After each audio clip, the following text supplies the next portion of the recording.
fall into any of the world's complex problems that we all struggle with, I want to say that if every one of us in this room is not acting to try and have an influence on public policy, and I would argue to put a price on carbon pollution and a cap on carbon pollution, then we're not doing what it takes to move the most profound market driver to have an impact tomorrow and not 10 years from now and not 20 years from now.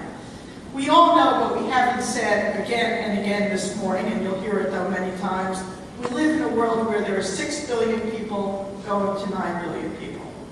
We don't have the resources, be it water, be it food, be it any of the products it takes to sustain ourselves, given the energy we use in particular to sustain 9 billion people. We also know that every day we are seeing more black swan weather events, whether it's the event we're seeing in the Gulf every day, or the increased tsunamis, or the more intense storms, or the earthquakes. We are seeing profound things that have a profound impact on our economy. We are seeing a substantial rise in CO2. Many companies are continuing to emit more and more carbon, and we are losing the environmental war, the scientific war, and the economic competitiveness war. So separating climate from renewables, I think, is not an option. It doesn't mean we all have to believe in the same things. What we do need to understand is that the collective implications from climate are clear. We need to change our energy mix. We need to bring down our use of fossil fuels. We need to change the amount of carbon we're emitting, which we are going in the wrong direction. And we need to build an energy infrastructure that you all represent to be able to bring our carbon footprint down. You've had your hand up for a while. We are getting real close to grid parity with solar. Solar prices just dropped to 25%, 50% in the last couple of years. It's amazing. So now, like, residential solar is down to $6 a watt, $5 a watt commercial. Solar panels are selling for down to $1.50. We're getting so close to the full-blown window opening on a watershed situation where we go to grid parity. My question is, rather than just focusing on the maintenance of these stimulus packages and sucking off of them, living off them, which is, probably really important to sustaining this continuous evolution and transition, is anybody shifting their focus now on, gee, there's the window, we're almost at grid parity, a couple more dollars.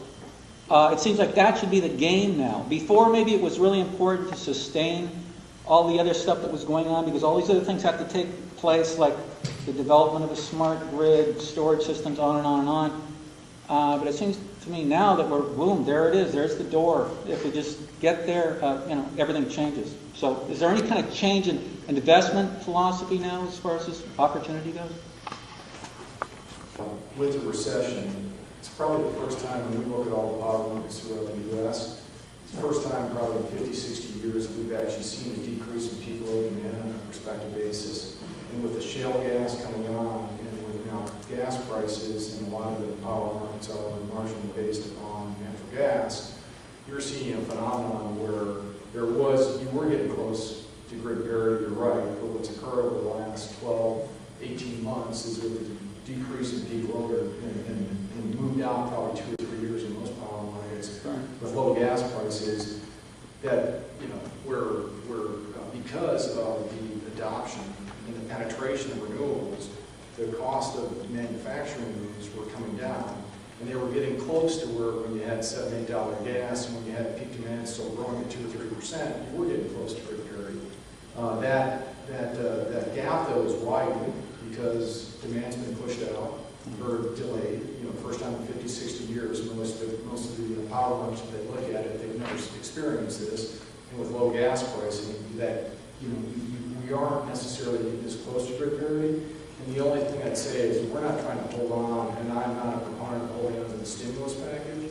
It's just that if we are, and we're seeing, and Mike can speak to this best, global competition for an entire supply chain to build out renewables around the globe, with China in the last 2 or 3 years have surpassed us. We've been at it for 15 years plus because they give long extension to their programs. They give duration. They try to match up the financing and the incentives with the duration of these plants. The financing not in a 2 or 3 year program where you're trying to make long-term investment decisions to support a facility that should run for 20 or 30 years. In the U.S., we've been handicapped always, and we need some tenor to these programs so we can continue to chase the cost curve down. We will ultimately see pickup in demand. You'll see gas prices stabilize, and we will get to grid parity, but we're not trying to, I'm not a proponent of hanging on to stimulus. I'm a proponent of giving us long-term incentives to complete globally with where China's leading us, but more on the solar thing, and maybe keep it over to you.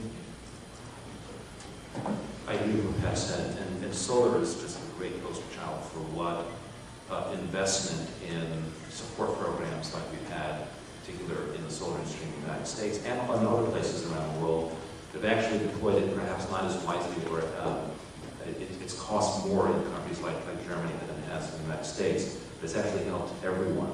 And solar has come down dramatically, and you're getting to, in high insulation areas, you're getting well below 10 cents a kilowatt hour for peak power. And that is very, very competitive. But as Pat pointed out, it's not static. And so there are other sources of energy, and clearly energy efficiency and productivity savings in particular, an economic recession causes demand to slacken, and therefore for the marginal demand for power to weaken and the marginal price. And so what solar and wind and other renewables offer is the absence of price volatility. And that's very important. So shale gas has also benefited from federal support, is right now bringing down the marginal cost of natural gas. There's no assurance, even with the enormous finds of shale gas that we have, that there won't be volatility in the future. Anyone who believes that there'll be no volatility would probably have no experience as a trader. And so there are a lot of social benefits that we're getting from the investments. We're bringing down those costs. We're bringing industries, good jobs into the United States, not only construction jobs, not only investment banking jobs and legal jobs, but also manufacturing jobs. Manufacturing, in order for the U.S. to have a robust manufacturing center in all these technologies, it needs to have domestic demand for all those components. If it's just exporting, we don't have a chance of competing against China, which has developed export industries, sold export industries much more successfully than we have. Your question is really great. It should have come up earlier this morning. But the issue that we're addressing with the request to extend the stimulus is not long-term economics, it's immediate short-term finance. Economics versus finance. Economics, you got it. And we ought to have national policy consistent with that, what's happening. But the stimulus issue on these three things that we're talking about is that unfortunately the financial crisis didn't end on time. You know, the stimulus program was put in place for between 2 and 3 years and all the provisions. Well, the financial crisis in terms of the financing of long-term assets like infrastructure and renewable energy is still going on. U.S. banks still can't lend into this space in 12 or 15-year loans with low-cost interest because of the banking regulations that they're under. So therefore, we're asking for an extension of, continuation of, and additional funding of the loan guarantee program. The cash grant is liquidity into the development side of the market to keep development companies having cash to roll to continue developing projects. Can you imagine? That will end December 31st of this year. Over. Well, that's going to have a jolting effect on the development and the continuation of the pipeline of development. So we're asking for that to be extended. And then third, as has been pointed out, and you know very well, is the China syndrome, the China story. If we don't get manufacturing in this country, you know, we will have lost that war. As to who wins the economic gains of this technological revolution we're in. And we're in the process of losing that.